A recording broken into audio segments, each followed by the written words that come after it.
CPO rank list കാലാവധി അവസാനിക്കാൻ ഇനി 3 ദിവസം മാത്രമേ ഉള്ളൂ. എന്തായാലും ഈ സെക്രട്ടേറിയറ്റിന്റെ മുന്നിലുള്ള സമരം തുടരുകയാണ്. റാങ്ക് ഹോൾഡേഴ്സ് അവർ കടുത്ത നിരാശയിലാണ്. സമരം ശക്തമാക്കാനാണ് അവരുടെ തീരുമാനം. ഇനി 3 ദിവസം മാത്രമേ സമയം ബാക്കിയുള്ളൂ. സർക്കാർ ഇതുവരെ ഒരു തീരുമാനവും അറിയിച്ചിട്ടില്ല. ഇവരുടെ സമരം തന്നെ അവഗണിക്കുകയാണ് എന്നാണ് ആശങ്ക.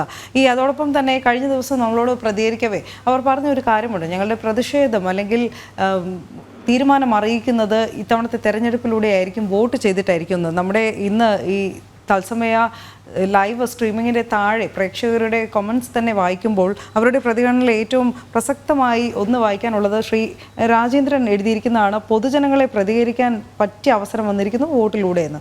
ഒരുപക്ഷെ തിരുവനന്തപുരത്തെ മാത്രം കണക്കാക്കുകയാണെങ്കിൽ അല്ലെങ്കിൽ പരിഗണിക്കുകയാണെങ്കിൽ ഒന്ന് ഈ CPO റാങ്ക് ഹോൾഡേഴ്സ് നമ്മളോട് പറഞ്ഞത്, ഇനി രണ്ട് ടെൻഡു തന്നെ ഈ തീരദേശ മേഖലയുടെ പ്രശ്നങ്ങൾക്കായി അവരുടെ കാര്യങ്ങൾ കേട്ട് റിപ്പോർട്ട് ചെയ്യാൻ വേണ്ടിയിട്ട് അവിടെ പോയപ്പോൾ അവരും പറഞ്ഞത് അപ്രകാരം തന്നെയാണ്. തെരഞ്ഞെടുപ്പിൽ ഞങ്ങളുടെ പ്രതിഷേധം രേഖപ്പെടുത്തുമെന്ന് തന്നെയാണ്.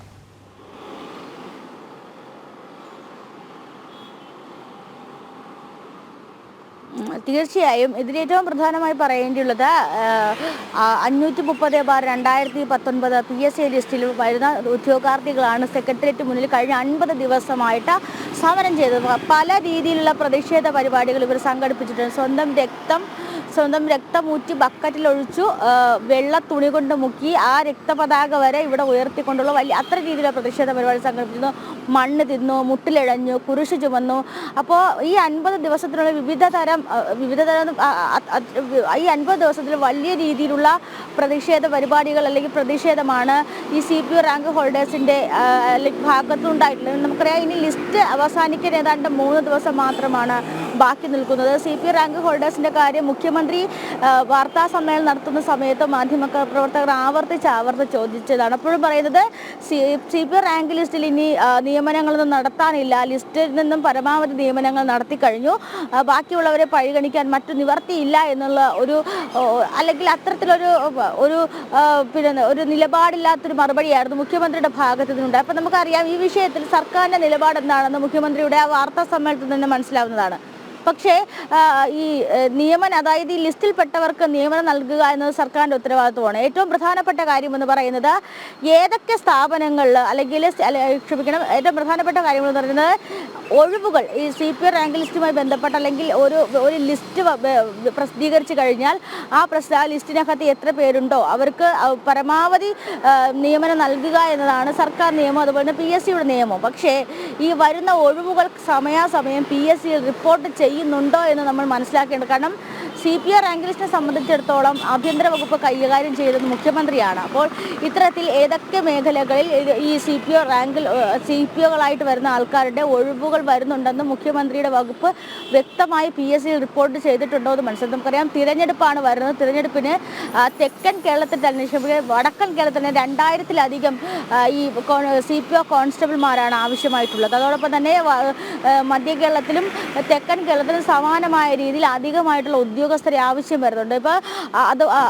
ഉദ്യോഗസ്ഥരെ ആവശ്യമുണ്ട്. ഈ കഴിഞ്ഞ മാസമാണ് DGP ആഭ്യന്തര വകുപ്പിന് ഒരു കത്ത് അയക്കുന്നത്. അതായത് ഇലക്ഷൻ ഡ്യൂട്ടിക്ക് മതിയായിട്ടുള്ള പോലീസ് ഉദ്യോഗസ്ഥരെ നിയമിക്കാനുള്ള നിർവാഹമില്ല. അതിനായിട്ട് തന്നെ ഏതാണ്ട് 800-ലധികം ഒരു ജില്ലയിൽ 800-ലധികം ഉദ്യോഗസ്ഥരെങ്കിലും അല്ലെങ്കിൽ 800-ലധികം CPO പോലീസ് കോൺസ്റ്റബിൾമാരെങ്കിലും ഉണ്ടെങ്കിൽ മാത്രമേ ഇലക്ഷൻ ഡ്യൂട്ടി സുഗമമായി മുന്നോട്ട് കൊണ്ടുപോകാൻ സാധിക്കൂ. അതോടൊപ്പം തന്നെ ഇലക്ഷൻ്റെ പ്രചരണവുമായി ബന്ധപ്പെട്ട് മറ്റ് സംസ്ഥാനങ്ങൾ ഒരുപക്ഷെ പ്രധാനമന്ത്രിയൊക്കെ ഉൾപ്പെടെ ഈ സംസ്ഥാനത്ത് വരുന്ന സാഹചര്യമുണ്ട്. അപ്പോൾ അവരുടെ സുരക്ഷയ്ക്കായിട്ടും അല്ലെങ്കിൽ അത്തരത്തിലുള്ള അല്ലെങ്കിൽ മുന്നൊരുക്കങ്ങൾക്കായിട്ടൊക്കെ അധികമായിട്ട് ഉദ്യോഗസ്ഥരെ ആവശ്യം വരുന്നുണ്ട്. അപ്പോൾ ഈ ചുരുക്കം പറയുകയാണെങ്കിൽ സംസ്ഥാനത്ത് പോലീസ് സേനയിൽ തന്നെ അധികമായിട്ടുള്ള ഈ CPO അല്ലെങ്കിൽ അത്തരത്തിലുള്ള അത്തരം റാങ്കിലുള്ള ഉദ്യോഗസ്ഥരെ ആവശ്യമുണ്ട്. എന്നിട്ടും സംസ്ഥാന സർക്കാർ കണ്ടില്ല എന്ന് നടിക്കുകയാണ്. ഒരുപക്ഷെ എന്തിൻ്റെ അടിസ്ഥാനത്തിലാണ് ഇത്തരത്തിൽ യുവാക്കളെ കണ്ടില്ല എന്ന് നടിക്കുന്നതെന്ന് നമുക്ക് മനസ്സിലാക്കേണ്ടത്. നേരത്തെ സൂചിപ്പിച്ചതുപോലെ തന്നെ ഒരു തെരഞ്ഞെടുപ്പിലൂടെ മാത്രമേ യുവാക്കൾക്ക് ഒരു മറുപടി നൽകാൻ സാധിക്കുകയുള്ളൂ. യുവാക്കളുടെ ഉന്നമനത്തിനും അല്ലെങ്കിൽ യുവാക്കളുടെ പ്രശ്നപരിഹാരത്തിനും യുവാക്കളെ എൻകറേജ് ചെയ്തുകൊണ്ടുള്ള തെരഞ്ഞെടുപ്പ് പ്രചരണ പരിപാടികളാണ് തിരുവനന്തപുരത്തെ സംബന്ധിച്ചിടത്തോളം നടക്കുന്നത്. അതിലേറ്റവും പ്രധാനപ്പെട്ടത് പറയുന്നത് കഴിഞ്ഞ 15 വർഷം ഈ CPO കഴിഞ്ഞ 15 വർഷം ഈ തിരുവനന്തപുരം മണ്ഡലത്തിലെ MP ആയിരുന്ന വ്യക്തിയാണ് ശശി തരൂർ എന്ന് പറയുന്നത്. അപ്പോൾ ശശി തരൂർ യുവാക്കൾക്ക് ഏറ്റവും കൂടുതൽ പ്രാധാന്യം കൊടുത്തുകൊണ്ടുള്ള പ്രവർത്തനങ്ങൾക്ക് അല്ലെങ്കിൽ അത്തരത്തിൽ ഊന്നൽ കൊടുത്തുള്ള പ്രവർത്തനങ്ങളാണ് നടത്തിയതെന്നായിരുന്നു പല ഘട്ടങ്ങളിലും ഒക്കെ പ്രചാരണ പരിപാടിയിലൊക്കെ പറഞ്ഞിട്ടുണ്ടായിരുന്നു. പക്ഷേ ഇതിൽ നിന്നൊക്കെ വ്യത്യസ്തമായി ഈ ജനതയെ അല്ലെങ്കിൽ ഒരു വിഭാഗം ജനതയെ പിന്തള്ളിക്കൊണ്ടുള്ള പ്രവർത്തനങ്ങളിലേക്കാണ് പോയത്. പക്ഷേ അതിന് നേരത്തെ സൂചിപ്പിച്ചതുപോലെ തന്നെ തിരഞ്ഞെടുപ്പിലൂടെ മാത്രമേ ഇതിനൊക്കെ മറുപടി നൽകാൻ സാധിക്കുകയുള്ളൂ.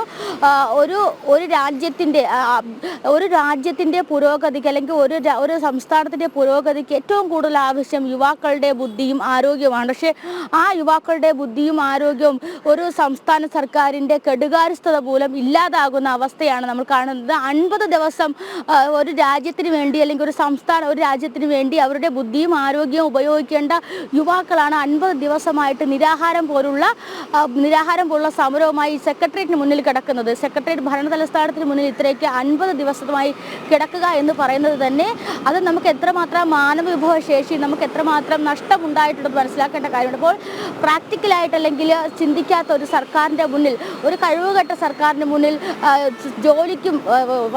ജോലിക്കും പാർപ്പിടത്തിനൊക്കെ വേണ്ടി കേഴുന്ന അവസ്ഥയാണ് അല്ലെങ്കിൽ സംസ്ഥാനത്ത് നിലനിൽക്കുന്നതിന് വേണ്ടി മനസ്സിലാക്കാൻ സാധിക്കും.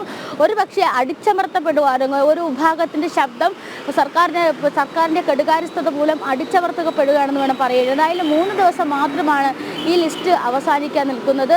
പല രാഷ്ട്രീയ പ്രവർത്തകരും ഈ സമരപ്പന്തലിൽ വന്ന ഇവർക്ക് വാഗ്ദാനങ്ങൾ നൽകുകയും ഉറപ്പുകൾ നൽകുകയും ചെയ്തിട്ടുമെങ്കിലും പക്ഷേ ഇവർക്ക് എന്നിട്ടും ആ ലിസ്റ്റിൽ PSC ലിസ്റ്റിൽ ഒരു പരിഹാരം കണ്ടെത്താനായില്ല എന്ന് വേണം മനസ്സിലാക്കേണ്ടത്. ഉറക്കമൊഴിഞ്ഞ് പഠിച്ച രാത്രികളാണ് അവരുടെ കയ്യിലുള്ള ആകെ സമ്പാദ്യം എന്ന് പറയുന്നത്.